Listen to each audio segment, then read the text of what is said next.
Ini-activate muli ni Chiang ang isa sa mga pinakamalakas nitong skill at sinabi na hindi nga raw siya papayag na hindi niya mapapatay doon si Zhou Fan. Nag-activate din ang kanyang skill si Nia Xuanye para kaharapin ang pag-atake na gagawin ni Chiang. Sabay na pinakawalan ng dalawa ang mga ini-activate nilang skill hanggang sa magbanggaan na nga ang kanilang mga kapangyarihan. Napaatras si Chiang dahil mas malakas ang ginawang pag-atake ni Nia Xuanye. Hindi man siya napuruhan pero ikinabahala niya ang taglay na lakas ng dalaga. Sinabihan ni Nia Xuanye si Chiang na napakalakas nga raw ng loob nito na gumawa ng pag-atake sa kanyang harapan kahit na alam na naman ito ang maaaring kahinatnan. Sinabi niya rin kay Chiang na umalis na nga raw ito doon at huwag na muling ipagyayabang pa sa kanyang harapan ang taglay nitong lakas. Naisip ni Chiang na napakalaki ng araw ng inilakas ni Nia Xuanye simula noong nakasama nila ito sa nakaraang pagtitipon ng Mercenary Association.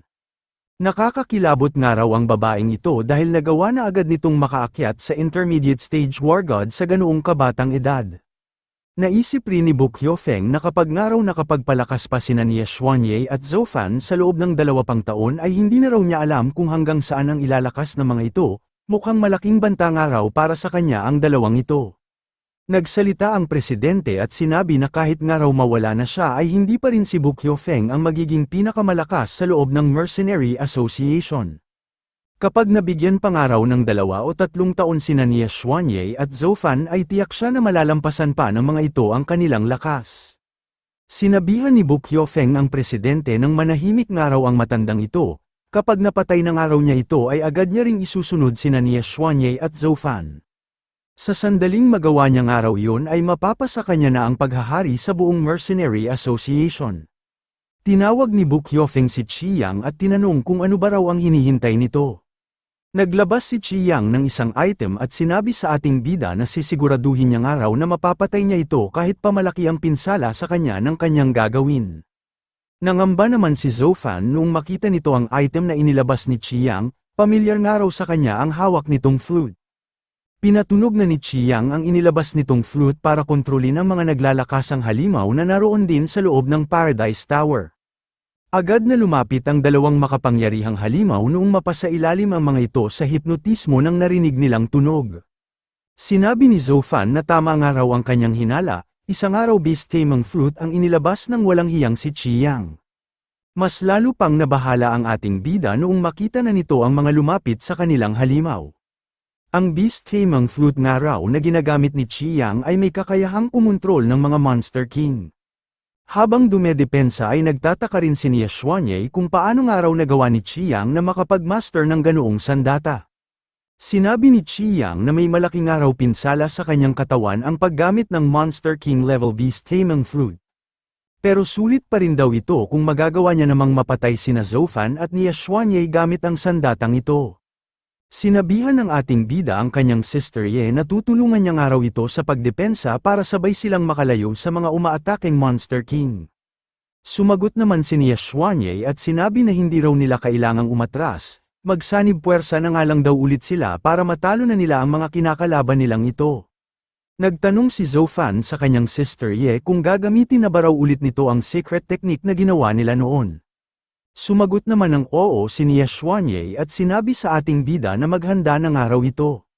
Natuwa si Chiang noong makita nito na nasisira na ang harang na ipinapang depensa ni Nia Xuanye. Pero agad ding nawala ang ngiti sa kanyang mukha noong makita niya na bigla na lang tumilapon ang mga Monster King na umaatake sa dalawa. Nagtataka siya kung anong araw ang nangyayaring ito. Kasalukuyan nang inia-activate ni Zhou Fan at Nia Xuanye ang kani-kanilang mga battle territory para muling gamitin ang secret technique na Battle Territory Resonance. Nakilala ni Chiang ang Battle Territory Resonance na ina-activate ng mga ito. Ito nga raw ang skill na tanging ang 2 tao lang na nagtataglay ng Combat Fanatical Physique ang maaaring makagawa. Naisip ni Chiang na may Combat Fanatical Physique rin daw pala ang ating bida, kaya nga raw pala napakabilis ng paglakas nito. Hindi naman makapaniwala si Bu Qiufeng na may Combat Fanatical Physique din si Zhou Fan. Nasa edad na 20 taon pa lang daw ito pero halos may lakas na ito ng isang war god. Nagawa niya nga raw lumakas ng ganoong kabilis matapos lamang ang ilang taon, hanggang saan pa nga raw kaya ang ilalakas nito kapag nabigyan pa ito ng 3 pang taon. Nagpakawala ng pag-atake si Buk Hyofeng habang iniisip na hindi na nga raw niya maaaring hayaan na mabuhay pa sa mundong ito ang ating bida. Sisiguraduhin niya nga raw na mamamatay ito sa mga sarili niyang mga kamay. Agad na binalaan ni Xuanye ang ating bida na mag-ingat daw ito noong makita niya ang pag-atake na tatama sa likuran nito. Paglingon ni Zhou Fan sa kanyang likuran ay naisip nito na mukhang inatake nga raw siya ni Buk Hyofeng. Nangangamba siya kung anong araw ang maaari niyang gawin dahil wala na nga raw siyang sapat na oras para makaiwas, kapag kinaharap niya naman daw ito ay sigurado siya na maaari siya nitong mapatay. Nagsalita si Buk Hyofeng at sinabi na mukhang dito na nga raw magwawakas ang buhay ni Zhou Fan. Alam ni Xuanye na nasa panganib ang buhay ng ating bida kaya agad niyang inilipat dito ang kapangyarihan ng Battle Territory Resonance. Naisip ni Zhou Fan na mukhang inilipat nga raw sa kanya ng kanyang sister Ye ang sarili nitong kapangyarihan sa pamamagitan ng Battle Territory Resonance. Naisip din ni Zhou Fan na napakalakas nga raw ng kapangyarihang ito, ganoon nga raw pala ang lakas ng isang War God Realm. Agad na nasira ang pag-atake na tatama sa ating bida noong bigla na lang bumulusok ng napakataas ang kapangyarihan nito. Hindi makapaniwala ang presidente noong makita nito na nagawang mawasak ni Zhou Fan ang napakatinding Poison Territory Attack na ipinang-atake ni Buk Hyofeng. Sa ngayon nga raw ay isa palang peak advanced warlord ang ating bida. Pero kahit nga raw ganoon ay nagagawa na nitong magamit ang kapangyarihan ni Xuanye na may lakas ng isang intermediate War God Realm. Sinabi ng presidente na noong nabasa nga raw niya ang profile ni Zhou Fan ay inakala niya na nabigyan na niya ito ng sapat na papuri. Pero ngayon niya nga lang daw napagtanto na mukhang na maliit pa nga raw niya ang potensyal na meron ito. Nararapat nga lang daw talaga na tawagin ito ng iba bilang isang genius. Umatake muli si Buk Hyofeng dahil kailangan na nga raw niyang mapatay ang ating bida. Kailangan niya nga raw itong mapatay kahit na ano pa man ang mangyari, magiging napakalaki nga raw nitong banta sa kanya kapag nanatili pa itong buhay. Naisip ni Zhou Fan na kailangan niya nga raw agad makaisip ng paraan kung paano niya masusolusyonan ang kanilang sitwasyon. Pinahiram nga raw sa kanya ni Xuanye ang kapangyarihan nito pero kailangan niya nga raw itong maibalik agad dahil nakikipaglaban pa rin ito. Hindi na nakaiwas ang ating bida kaya tinamaan na ito ng pag-atake na pinakawalan ni Buk Hyofeng. Sinabi ng natutuwang si Buk Hyofeng na hindi nga raw magagawang tumagal ni Zhou Fan dahil hindi rin naman sa kanya ang kapangyarihan na ginagamit nito. Tumawa ng tumawa si Buk Hyofeng habang sinasabi na sumalangit na nga raw ang kaluluwa ng ating bida. May biglang bumangon mula sa ilalim ng mga nakabagsak na bato. Naisip ni Zhou Fan na kung hindi niya nga raw suot ang kanyang War God armor ay malamang napatay na siya ng pag-atake ni Buk Hyofeng. Sinamantala niya nga raw ang ginawa nitong pag-atake para magawa niyang makapuslit sa loob ng tower. Naisip niya rin na sana nga raw ay magawang tumagal ni na Sister Ye habang isinasagawa niya ang pakay niya doon. Ginamit ni Little Gray ang kanyang kapangyarihan noong may ipinahanap sa kanya ang kanyang Master Zhou Fan.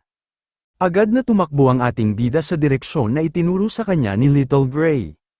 Habang tumatakbo ay naisip ni Zhou Fan na kailangan nga raw niyang mahanap ang pinakakritikal na parte ng mga plano ni Buk Hyofeng, kapag nagawa niya nga raw ito ay masisira na niya ang buo nitong plano. Galit na galit ang Black Steel Tiger Boss habang naghahanap. Kailangan nga raw niyang mahanap kung nasaan ang kanilang mga anak. Umiiyak ang dalawang maliit na halimaw sa loob ng isang kulungan. Agad ang mga itong pinatahimik ng isang nakatalukbong na lalaki, nagbanta pa ang lalaki na kapag gumawa pa nga raw ang mga ito ng ingay ay papatayin niya agad ang mga ito. Tumahimik agad ang dalawang maliit na halimaw sa takot na patayin sila ng mga humuli sa kanilang tao. Nagsalita ang isang nakatalukbong na lalaki at sinabi sa kanyang kasamahan na mukhang matagumpay raw ang plano na ginawa ng kanilang Lord Hyofeng. Bakit nga raw hanggang ngayon ay binabantayan pa rin nila ang dalawang maliit na halimaw, dapat nga raw ay pinapatay na nila ang mga ito. Sumang-ayon ng isang nakatalukbong na lalaki at sinabi na maaari nga raw nilang maibenta ang ganoong kaliliit na halimaw kapalit ang malaking halaga ng pera. May bigla namang umasak sa pinto ng kwarto kung saan nakakulong ang dalawang maliit na halimaw. Nagtaka ang mga nakatalukbong na lalaki kung sino raw ito, pero hindi na nila ito natingnan dahil agad silang pinatay ng ating bida. Sinabi ni Zhou Fan na mabuti na nga lang daw at nakarating siya sa tamang oras. Malalagay nga raw sila sa malaking problema kung namatay ang dalawang anak ng mga Monster King. Naisip ng ating bida na alam nga raw niya ang kabuuan ng plano ni Bu Qiufeng nang dahil sa impormasyon na sinabi sa kanila ng nahuli nilang Silver Stripe Fox Monster. Ang unang araw na mga itong ginawa ay ginamit ang Beast Taming Flute para dakipin ang dalawang Beast King's Cubs. Sa pamamagitan nga raw noon ay nagawa nitong utusan ang dalawang Monster King na atakihin ang Paradise Tower.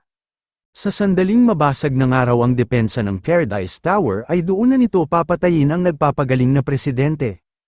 Palalabasin nga rin daw nito na wala siyang kasalanan at isisisi nito ang lahat sa mga lumusob na halimaw. Ang pinakahuling parte nga raw ng plano ay magkukunwari ito na ipaghihiganti ang pagkamatay ng presidente at nang ibigay na sa kanya ang pamumuno sa Mercenary Association. Naisip ni Zhou Fan na yun nga raw ang kabuuan ng plano ni Bu Qiufeng.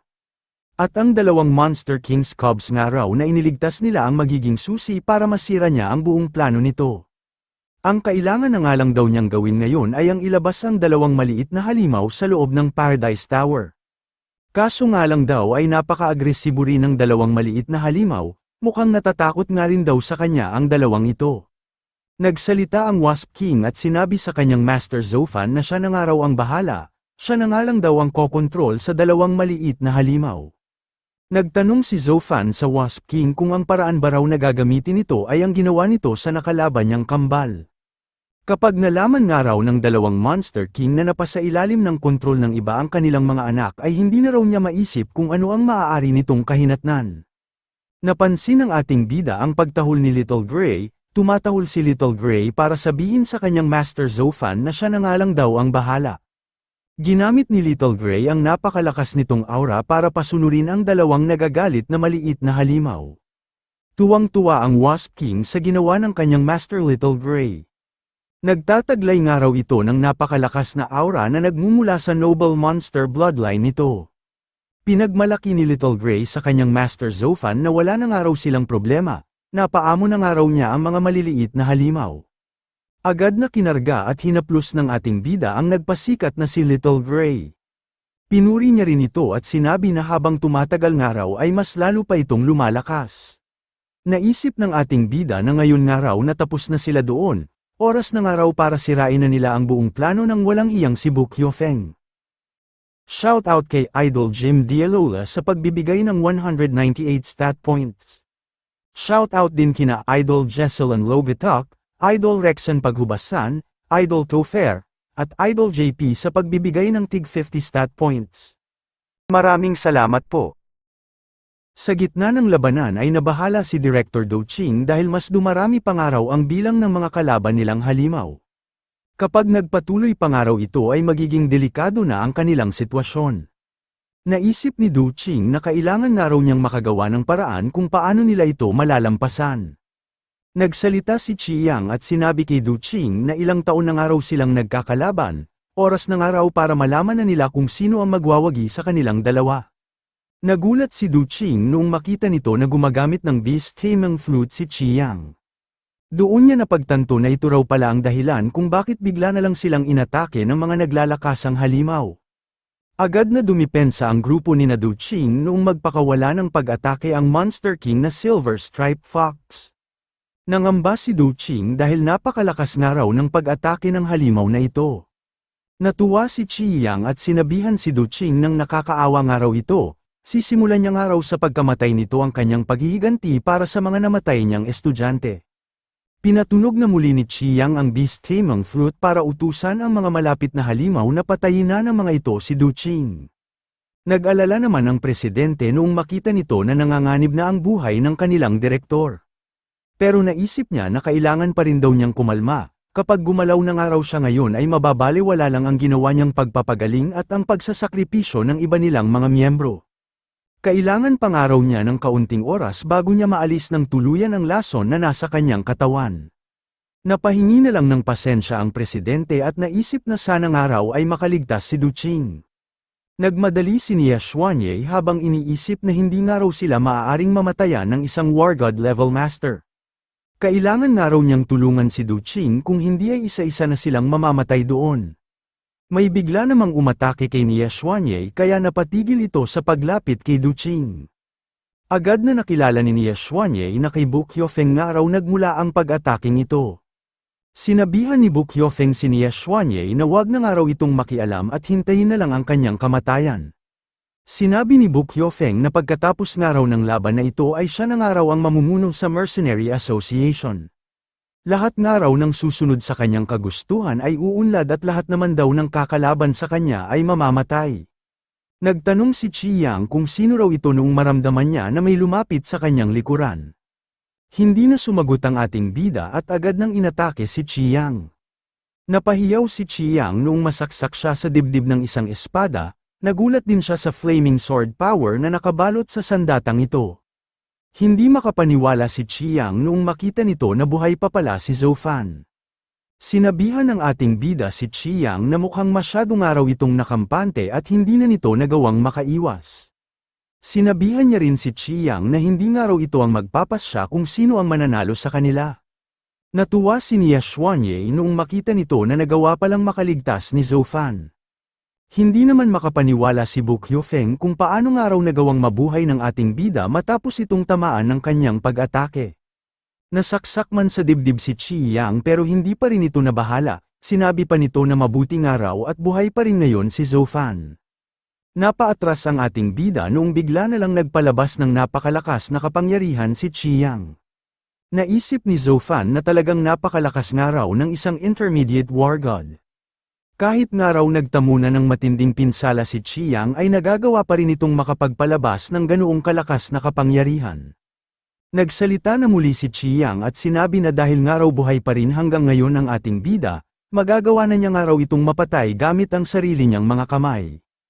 Sinabihan ni Bukyofeng si Chi Yang na wag nga raw muna nitong atakihin si Zhou Fan, siya na nga raw ang dudurog sa leeg ng walang hiyang ito.